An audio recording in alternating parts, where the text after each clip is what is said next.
Sir ఇప్పుడు ORS and ORSL మీద doctor Sivaranjani గారు ఒక పెద్ద ఉద్యమం చేసి 8 years నుంచి చేసిన తర్వాత కోర్టు డైరెక్టివ్ ఇచ్చింది కదా, దాన్ని కంప్లీట్ గా మార్కెట్ నుంచి రిమూవ్ చేయాలని చెప్పి. నాకు అర్థం కావట్లేదు అసలు ఓఆర్ఎస్ అంటే ఏంటిది, ఓఆర్ఎస్ఎల్ అంటే ఏంటిది, మేడం దేని గురించి చేస్తున్నారని అర్థం కావట్లేదు. ఓఆర్ఎస్ అనేది 20th centuryలో one of the greatest invention. ఎంతో మంది డైరియాలతో చనిపోతున్న వాళ్ళని ఒక సింపుల్ 20 rupees ప్యాకెట్తో బతికించేయచ్చు. అంత గొప్ప డ్రగ్ అది.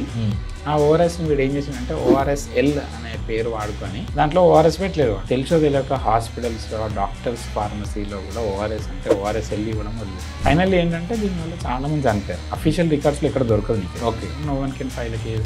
అంత ఈజీ కాదు. ఒక పెద్ద దాంట్లో కొట్లాడాలి, చాలా పెద్ద పర్సనాలిటీ ఉండాలి. మెడికల్ మాఫియా అంతే కదా సార్. మరి శివరంజని మ్యామ్ ఆ టైంలో ఎవడు కొట్లాంటి టైంలో ఆమె ఒక్కరే సింగిల్ పర్సన్ లీడ్ చేశారు చూడండి. Really hands of. చాలా గట్స్ కావాలి అది ఉమెన్గా. ఒక పెద్ద కంపెనీకి నువ్వు చెక్ పెట్టాలి అనే ఒక ఆలోచన రావడమే పెద్దది అది.